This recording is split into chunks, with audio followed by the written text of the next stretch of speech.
Welcome to today's episode. Today we have Dr. Geoff Heald, and we'll be speaking about negotiation and the future of the world. Dr. Geoff, how are you? Fine, thank you very Thank much you. indeed. Great. Could you please share with us briefly your background and what brought you to this point?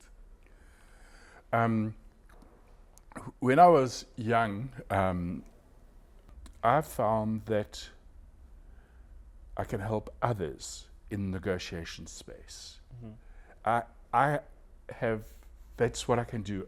My gift is to help others, and I've done it often in big and small transactions, and that's what my skill is.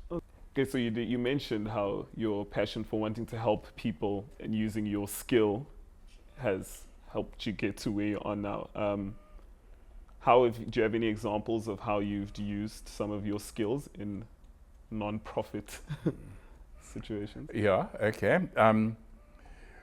Basically, my skill is helping others have trust in their own voice and their own brilliance.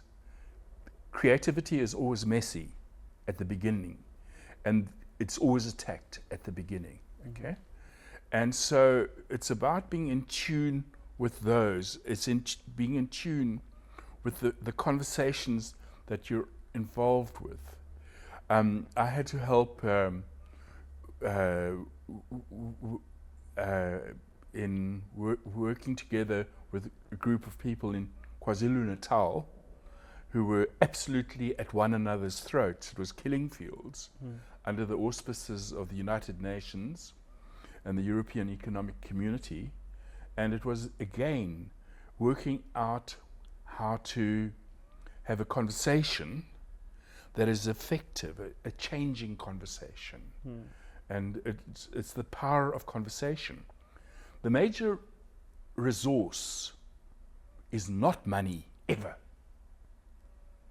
It's an important resource. The major resource for creating wealth and opportunity is imagination. Absolutely dead on. It's imagination. That is the resource. Once you lose your imagination, you're dead.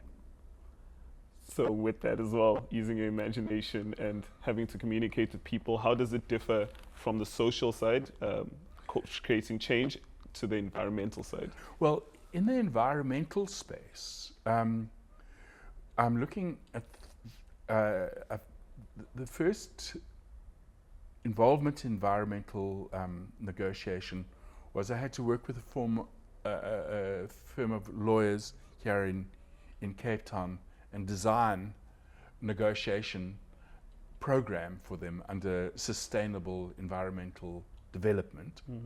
And that was extremely interesting in seeing it from a legal perspective. That was obviously their take. Last year, I became extremely interested in the Chinese industrial fishing in West Africa, and how what's happening is they're using gill nets, and the industrial fishing has destroyed the West African artisanal fishing industry.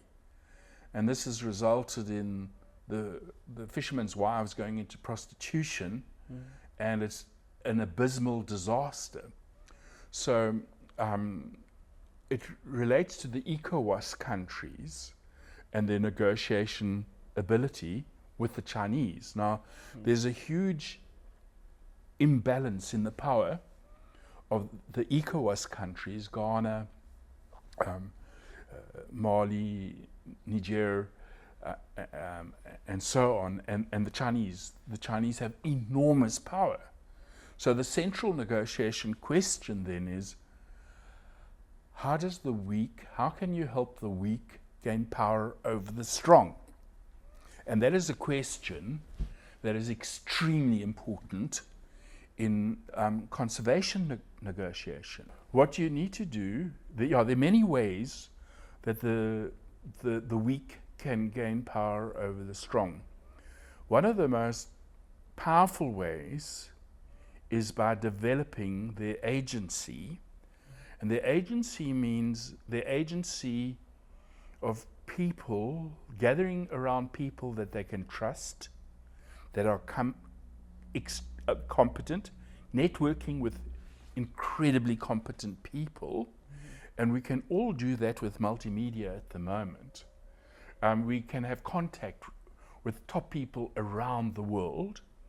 And so on this particular case that I'm talking about in West Africa, I had contact with an author for The Economist in Southeast Asia, who wrote an article on it. And this has led to me having contact with all sorts of other people in the oceanic space. So now in South Africa, there's a real crisis that's about to emerge, I think. And that is that along the Wild Coast, the Chinese have offered, under the Belt and Road strategy, to build 3 harbors along the Wild Coast, the Old Transkei, Eastern Cape.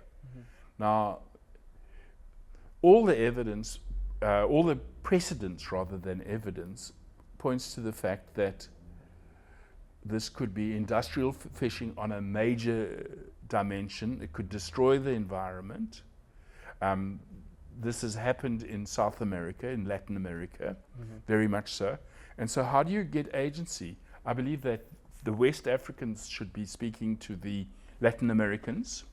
They should be putting all these matters on to the World Trade Organization negotiations.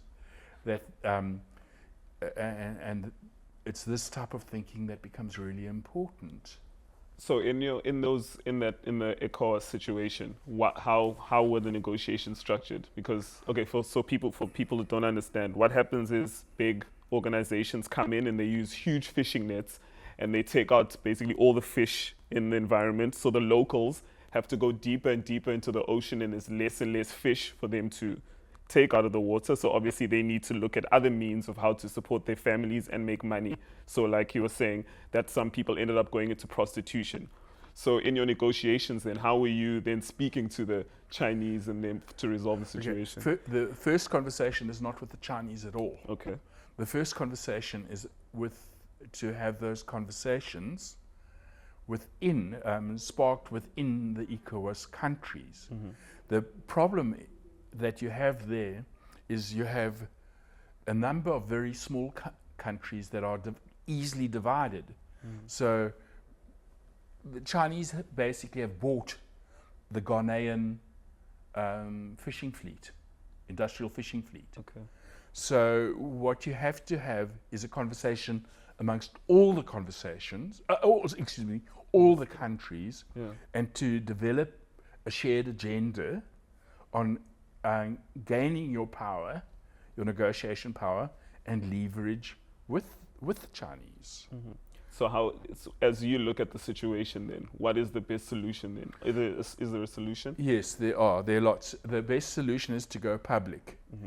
And how do you go public? It's to give the people that are autistic and don't have a voice. And one of the ways of doing that is with multimedia. And yes, there will be poachers and there will be conservationists in the grouping, but at the moment in Africa, what I see is both poachers and conservationists don't even have a voice. And the question is, how can you turn a poacher into a conservationist? That lesson will come probably in West Africa, in the gutter. What do I mean by that? When your family is afflicted by prostitution and there's no artisanal fishing and there's starvation, that's the way things, unfortunately, we often learn terribly hard lessons. And have you, in the negotiations that you've had, the solutions that you've tried to come up with, are there any specific ones that you could share with us of how people can go about it? Okay, first of all, I would say that solutions is that countries need to gather together. As far away as West Africa is from Latin America, it is very, very close. They have the same problems on fishing and industrial fishing. They need to develop a common agenda. This needs to be put it needs to be publicized. The problem needs to be publicized. So awareness. And there has to be awareness on it. It needs to be, I would say that the right forum is to place the fishing through formal trade agreements. Everything, there has to be full disclosure of information in those negotiations. And one of the weaknesses that I believe exists in South African industrial relations negotiations is the way the company bosses don't disclose information, and in the same way the trade unions don't disclose information. And that is critically childish. As adults, we want to know what the truth is, regardless how much it hurts. And if you're not told the truth, and if you're not party to the truth, how can there be trust? And it creates a master-servant relationship. Adults say how it is. And that's there needs to be that type of conversation. So in that Cape Town situation where you're saying there are 3 harbors that are in the Eastern Cape, where the 3 harbors are going to be set up there. Yeah. Are you seeing the future damage that it could cause? What does that look like, and what are you proposing in those negotiations between the government and local? Well, the way that I see it is that there's huge gravitational force that is associated with the power of the Chinese. There's huge gravitational force which is associated with the power of America and the West. And what is absolutely critically important is independence in thinking and independence in making wise decisions. And the conservationists are very knowledgeable on these matters. And one of the solutions that I see to the problem is something which is really interesting. And that is that there is a possible contributor to solutions are developments that are taking place at the moment with coding, mathematical and computer coding, and artificial intelligence. So there is a young man that I know of at this very moment who works for a conservation organization, and he's creating coding which will integrate thousands of items, critical items which are relevant to environmental risk and risk mitigation, which will be able to be presented at court straight away to contest terrible decisions. So it is possible that very soon the wisdom of those harbors would be able to be immediately contested in court, and there would be an immediate display of complete information and of the risks and hazards that it holds, plus the entire legacy of failed fishing ventures around the world. So do you think the reason why it seems that these big fishing nations, these nations are so destructive in their approach with things is because they don't have the information or the data to know the damage they're causing, or is it just they disregard it anyway? I think that it's different. I think that it's a new form of colonialism. And so if we go along and get to the Hydrogen K, the Hyphen project in Namibia. Could you tell us about that? Okay. Context. So there's a natural park in Namibia which is called the Spiegelgebied.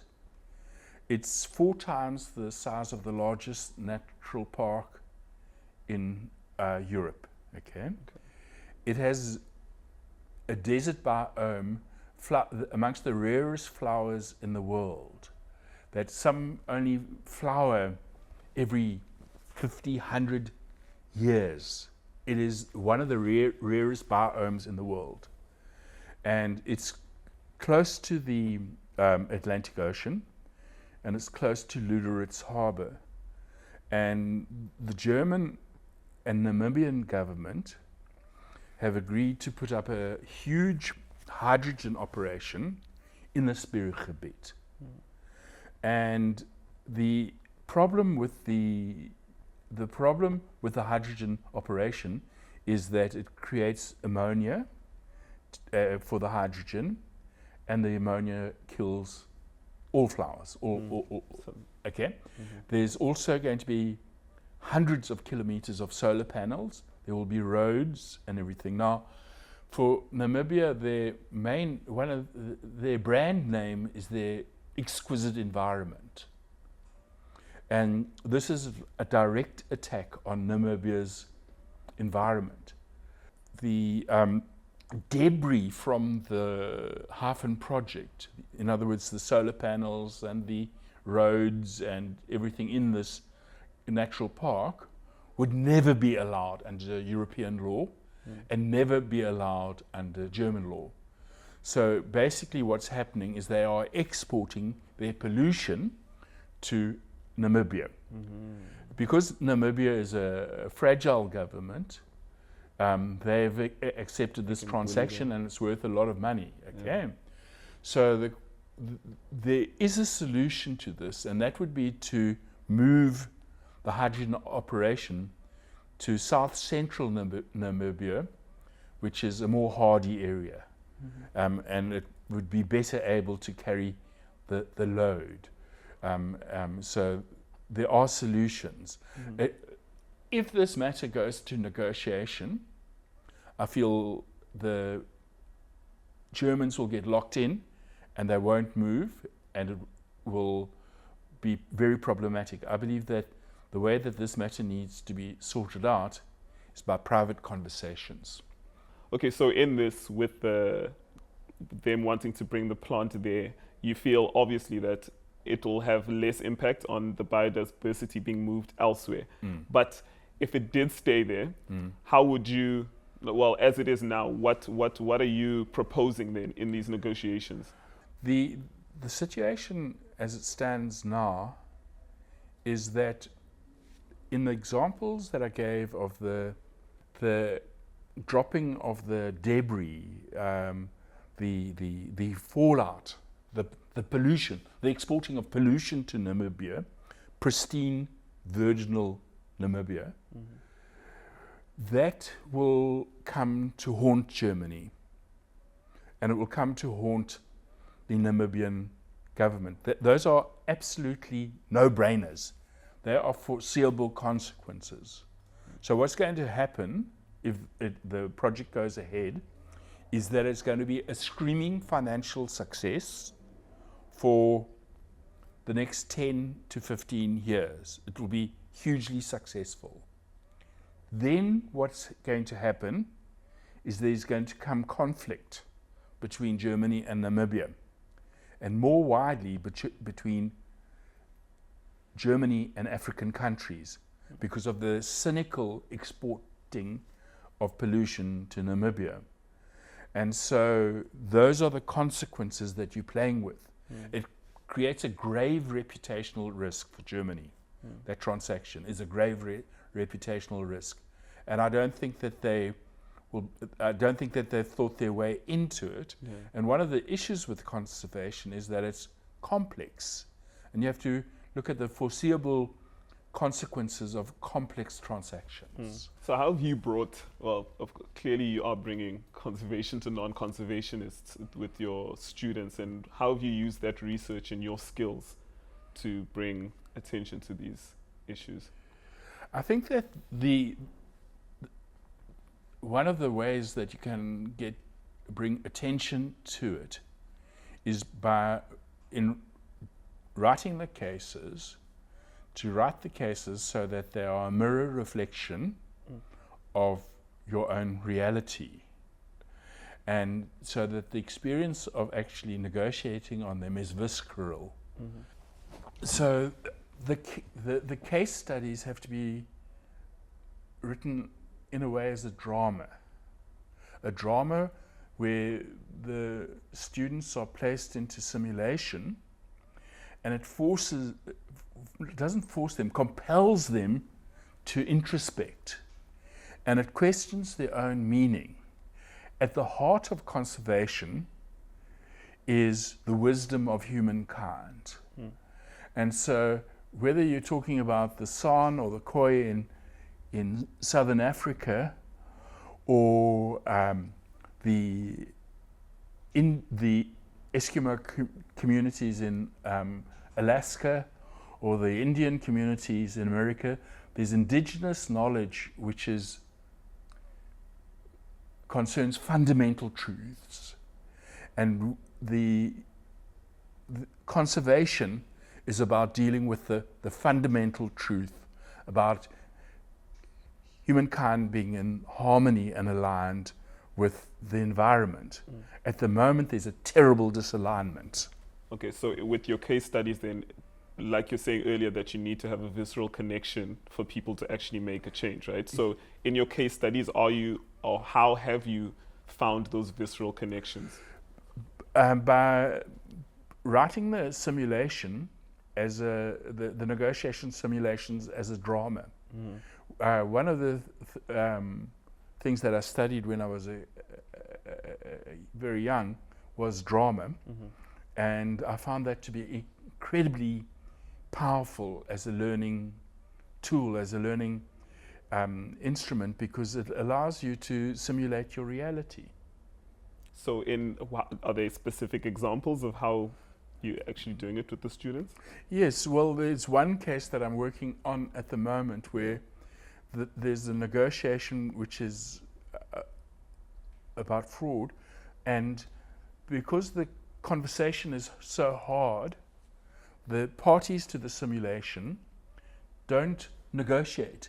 They start to sing at one another, which is calling back on an ancient memory of wisdom. And I believe that this would come out in the conservation cases as well.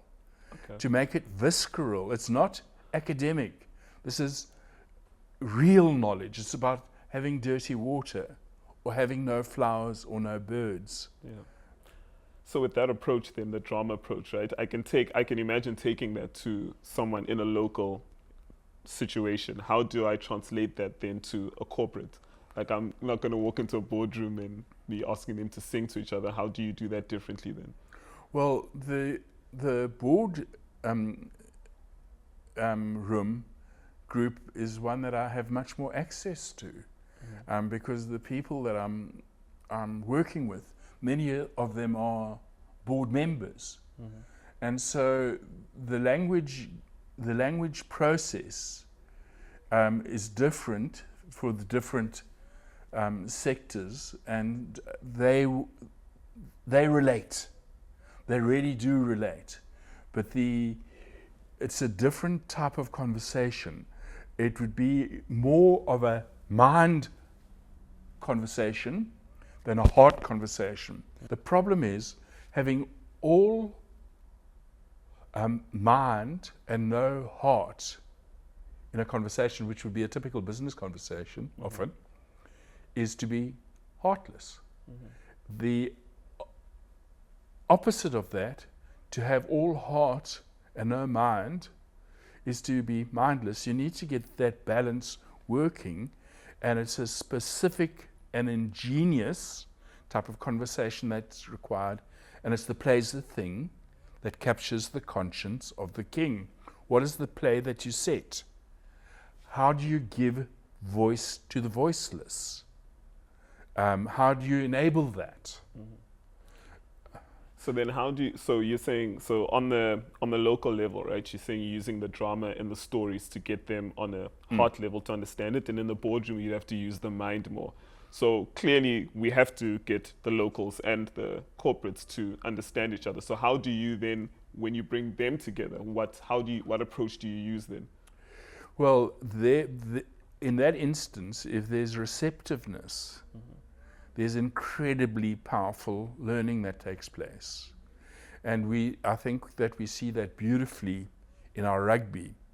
And in the videos, in the films of Chasing the Sun, the two films that Rassie Erasmus has made, he has given many people voices in the most powerful way, and where they previously didn't have voices.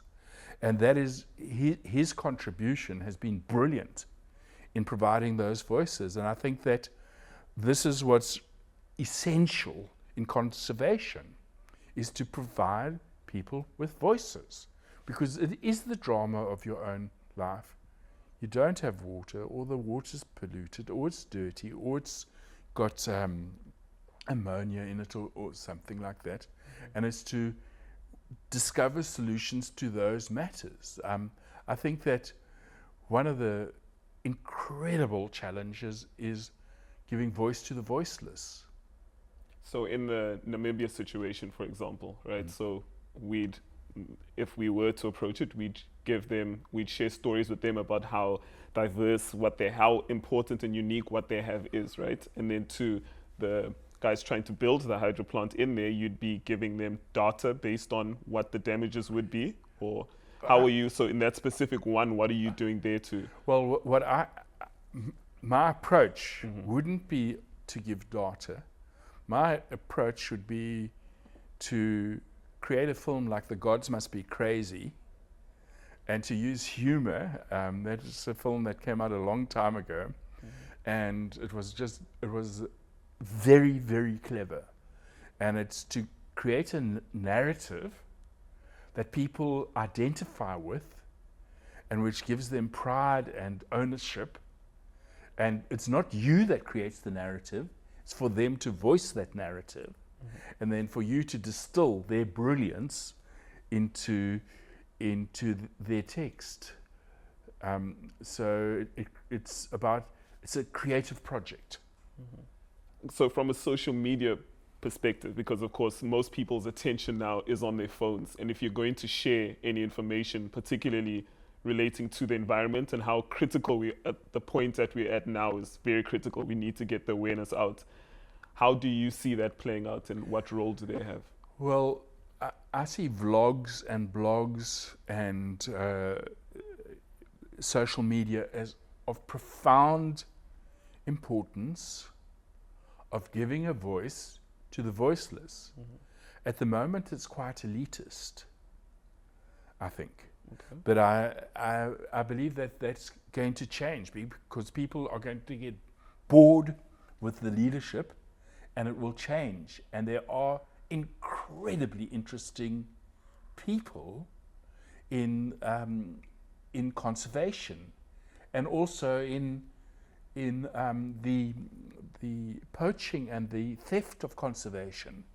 And so there are dramatic stories, and those dramatic stories need to be conveyed. Okay. In what ways do you say, or you feel it's elitist? Well, what's happened is there are people in social media who've become predominant, and they have followings of millions of people. And then there are many others who fail. Yes, that's Darwinist, but it's basically that you get bored with the same tune. And so I think that there's a space for environmentalists and conservationists which is absolutely enormous and makes sense, but it requires the right personalities and that press the right mass buttons. Why do you think people come to South Africa and Africa to the natural parks? They come because of advertising, which is a form of social media. But this could be made much more acute. There are fascinating personalities in the natural parks, in the game parks. There's fascinating experiences. There are fascinating stories to be told, incredible stories to be told. And these stories are not being told. And there are dramas and dilemmas and very important choices that need to be made. And these, the social media can be commoditized and monetized. And so it can provide the people with a living. So then how would we then use, for the Namibia situation, if we were to use storytelling and social media how would we be using that to go into the negotiation for them to move the plant somewhere else where it's less devastating for the environment? Well, it's a very brilliant and complex question. I think that at one level, the obvious and simple way would be the criticism of the project. But I'm not sure whether that would not result in both the Namibian government and the German government battening down the hatches and shutting out everyone. They are very powerful. But I do think that there are groups, I know that there are groups around the world that could enable this conversation to fly. And so it's about speaking to the right people and developing the right negotiation team, so to speak, to make it work. So you're saying the approach would work, but you'd worried that they would just put their hatchet down on that side. So if the negotiations, if the messaging was to get to them, what do you think is the issue, or why they wouldn't be receptive to what's being said and would rather go ahead with it than listen to the concerns of people? I think that the parties, in other words, the Namibian government and the German government, are getting locked into a consistency trap. And consistency makes you defend the indefensible. You need to remember that a car has a reverse gear, and you need to have the right to change your mind. And so there's loads and loads of subcontracts that are coming into the Spirugebied on the hydrogen project. And this could be psychologically entrapping and make it very difficult to reverse, even once they realize that it's going to be a disaster. And so the question is, where do you find that place for the reverse gear? Yeah, okay. The other thing is that I'm fully aware that in terms of the rules of engagement, that there are times where cooperation and collaboration work, and there are times where it becomes competitive and conflictive. I have equal regard for both, but they have to be applied appropriately. So if it has to be a ding-dong battle, then it has to be assessed and scoped to be worthwhile. If it's going to be a collaborative solution, then it's got to be scoped as such. And my sense is that from having worked with Namibians and Germans, that there could be a collaborative solution to this. Do you think so? Because considering that we're at the tipping point for so many things and beyond some, do you feel like it would make sense to go collaborative, or is this one of those cases where we need to be aggressive and just be like, actually, let's just go at this thing to get it right? Or to that I haven't thought that through. So, they're pivotal choices. They seem to be equally balanced, but they're not. They're not equally balanced. In the longer term, for both parties, a collaborative approach would seem a wise approach.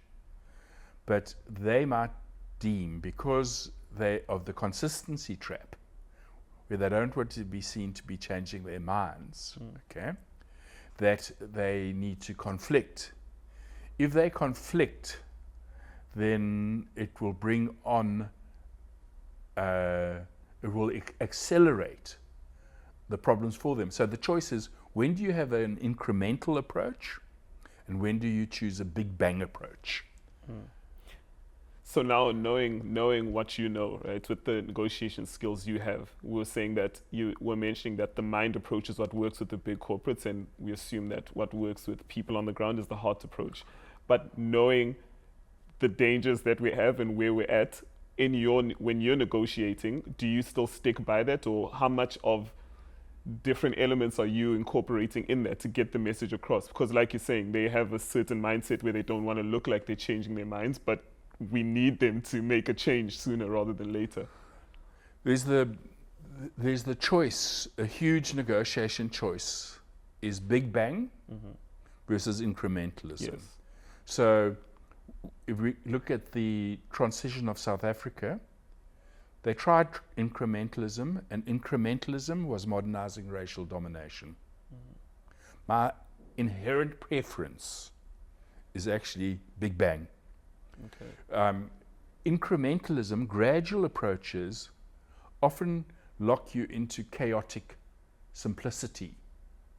I prefer chaotic complexity than chaotic simplicity, because with chaotic simplicity, you know what the problem is.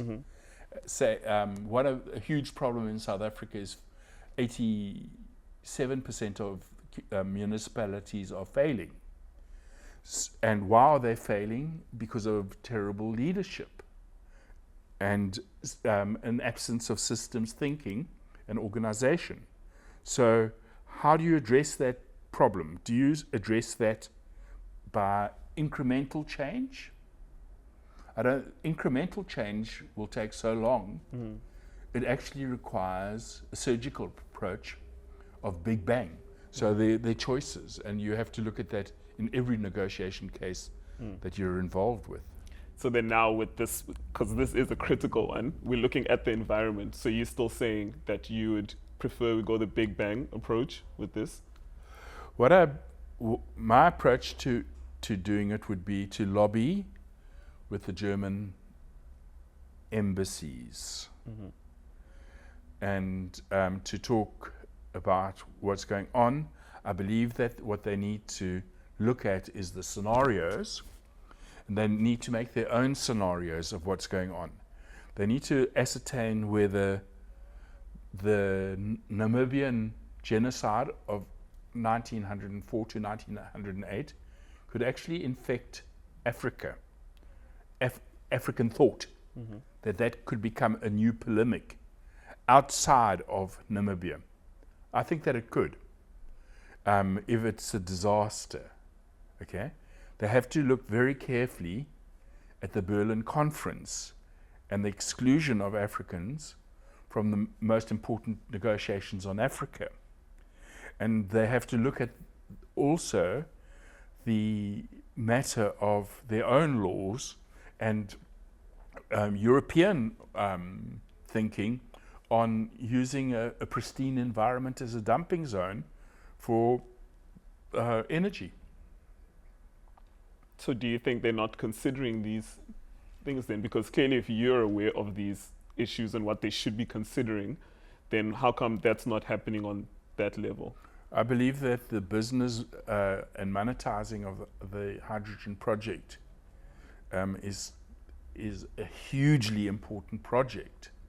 So, for example, Mercedes-Benz is going hydrogen by with the hydrogen K vehicle by 2030, and so I believe that the business conversation is on its own railway line, a train on its own railway line, and there's not an intersection with other conversations which are immensely important at their own peril and at our peril. So do you see a way forward in the world in terms of the environmental conservation and finding solutions that benefit everyone and don't alienate anyone? Yes, I do. I think that one of the challenges, and it's a challenge that exists throughout the ages, is turning deprivation into potential. And I believe that human ingenuity enables that all the time. Sometimes we are bloody minded and we only learn at the last moment.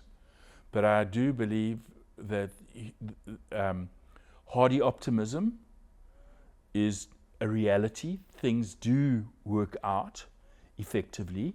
And I see that this creates a vast space in Africa for learning and for engagement in the society and in the community in an incredibly powerful and meaningful way, which will capture the imagination of humanity. I see this as a huge human struggle and contest, and I do believe that Africans will have a massive say. Do you think we're doing enough, though, at this point? Well, I think that in the questions that you're posing and in the seriousness that you as a film crew, for example, are taking on it, I think you're doing marvelously. I think it's fabulous. If you didn't have this, there would be silence. There would be a form of autism. So you are creating a consciousness, and that is terribly important. And things start small, and then they build up momentum. And my entire experience in life is that people develop ideas and solutions which in the beginning are often ridiculed, and then they become mainstream, and then they're implemented, and then they're solutions. And so we go through the cycle, and I believe that this is a space for